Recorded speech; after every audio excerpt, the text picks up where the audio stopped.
Je m'appelle Sandrine Bonamir-Edler. J'ai été invitée à l'IUT à exposer par la professeure Zoé Rollin qui a vu mon livre. J'ai fait un livre dans ma vie, le livre qui est où j'ai dessiné un campement Rome à Montreuil, donc en Seine-Saint-Denis. Les dessins des Roms, c'est des dessins où je prends du temps. Donc je dessine sur un carnet que j'aime bien. Alors on est tous des choses fétiches. Moi c'est ce carnet-là parce qu'il ne gondole pas, parce que le papier il reste tendu quand il sèche. Enfin bon, tout ça. Ça s'appelle de baraque en baraque parce que dans un campement on passe d'une baraque à une autre et c'est exactement ce que j'ai montré. On passe dans le livre. C'est comme un grand travelling de cinéma. En fait on avance et on passe d'une baraque à une autre baraque. Et en fait comme ça on circule dans un campement. Et dans n'importe quel campement, alors j'ai dessiné ce campement-là parce qu'en fait ça peut être celui-là, ça peut être tous les autres.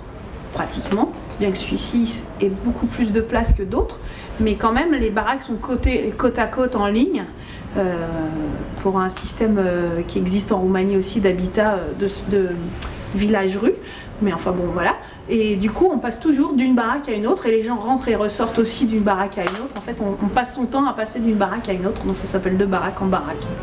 C'est si simple.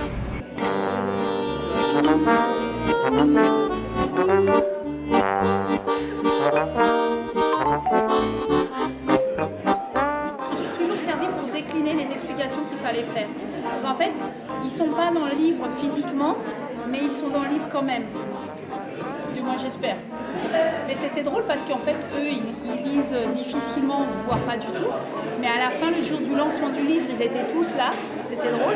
Et je leur ai lu ces phrases-là. Ils me disaient, mais ça, c'est moi qui ai dit ça. Je disais, ouais, c'est toi.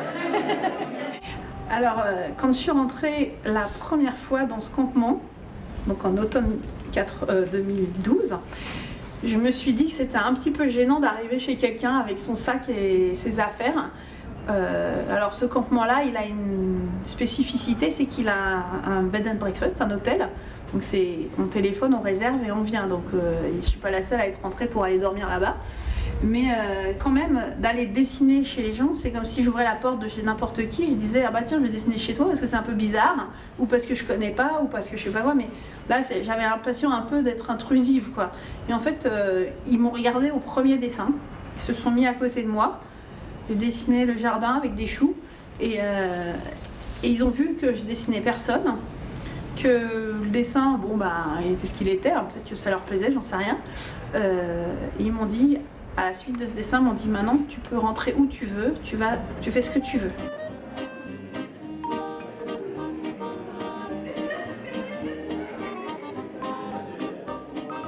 Le fil commun de tout mon travail, j'ai mis du temps à l'accepter, c'est l'autre et l'humanité. Donc en fait, je m'aperçois qu'en fait, le fil qui relie tout ça, c'est toujours l'autre, la façon dont vit l'autre, que fait l'autre, etc. Alors des choses plus connues, et puis des fois inconnues, je découvre des mondes. Mais c'est pas, je fais pas une collection des gens à problème, ou des gens à problème, pas pour moi, mais des gens catalogués à la marge, etc. Non, moi c'est pas ça. Hein. Je me fais pas afficher les Roms, les drogués, les squatteurs. Non, non. Je fais, mais en fait, quand même. Mais en fait, c'est dû à mes origines ici en HLM, etc. Donc, moi, j'ai grandi avec tout ça et je pense qu'on apprend l'humanité quand on grandit en HLM.